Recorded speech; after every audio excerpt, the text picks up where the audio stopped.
How to be an effective trainer. Audiobook. Understanding learning styles. To train effectively, recognize that learners have different preferences. Visual learners prefer images, graphs, and charts. They may be easily distracted, so using visual aids can help maintain their focus.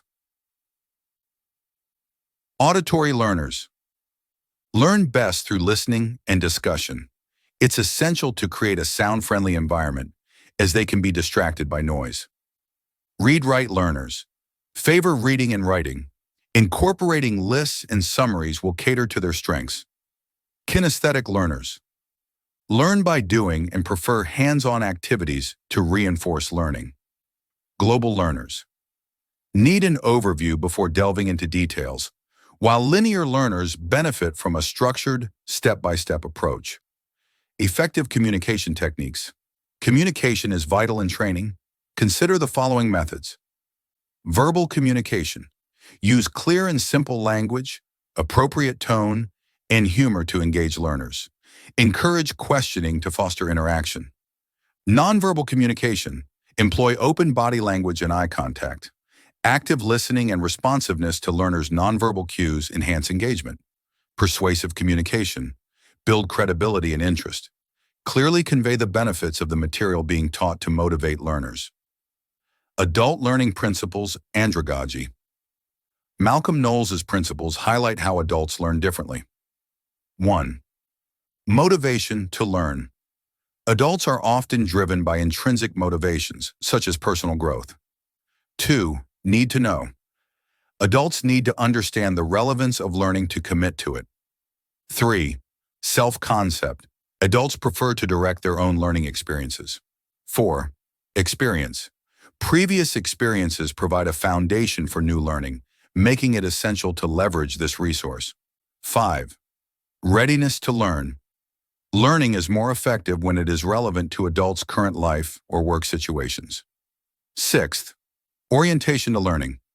Adults benefit from problem-centered learning that applies to real-life scenarios. Key strategies for effective training.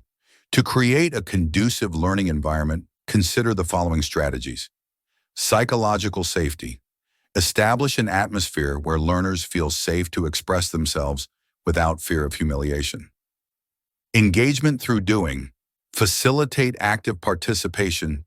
Training should focus on understanding and applying concepts rather than merely covering content.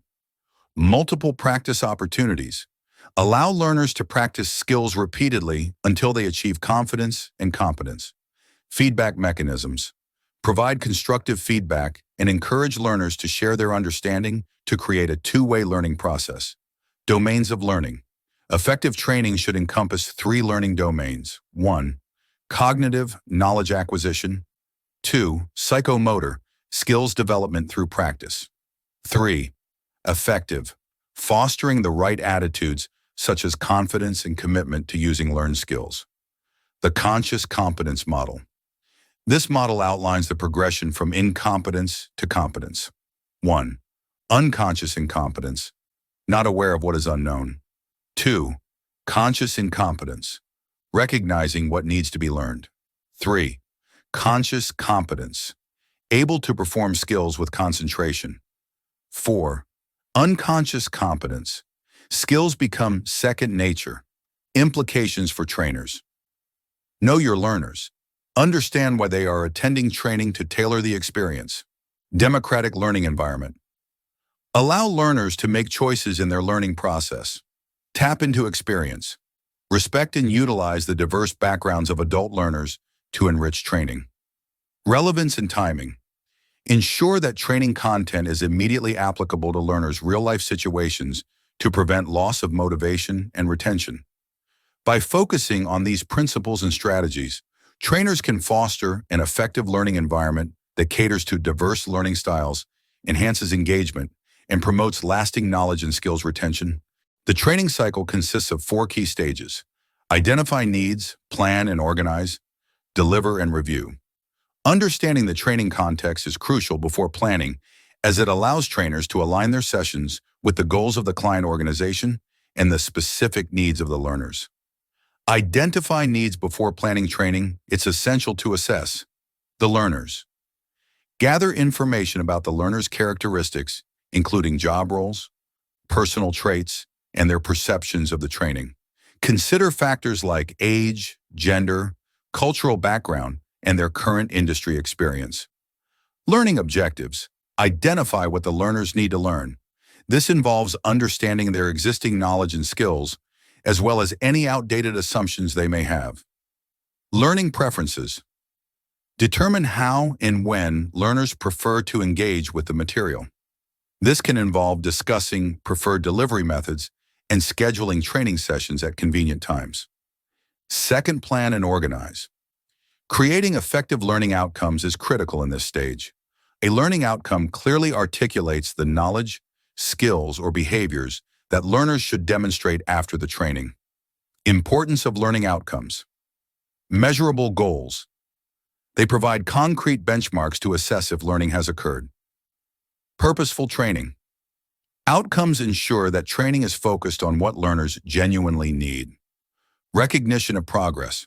Clear outcomes help learners see their achievements and assist management in evaluating training effectiveness. Characteristics of well-written learning outcomes. SMART criteria. Outcomes should be specific, measurable, achievable, relevant, and time-referenced.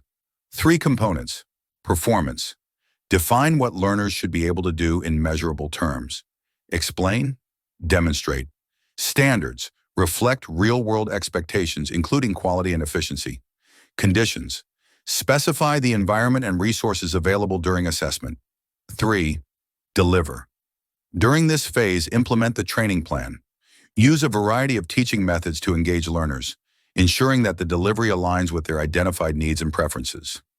Fourth, review post-training. It's crucial to evaluate the effectiveness of the training. This involves assessing whether the learning outcomes were achieved and how the training can be improved for future sessions. Examples of learning outcomes. Skill-based outcome. Session. By the end of the training, learners should be able to fold a cloth napkin in 45 seconds or less to match the model on the catering website. Workplace. Within 1 week, learners should be able to fold 50 cloth napkins in 30 minutes during setup, achieving the same quality as the model.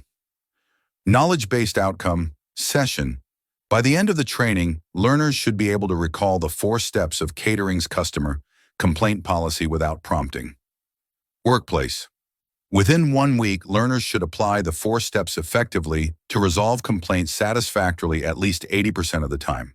In summary, a structured training cycle ensures that training is targeted, effective, and responsive to the needs of adult learners. By thoroughly identifying needs, planning with clear objectives, delivering engaging sessions, and reviewing outcomes, trainers can facilitate meaningful learning experiences.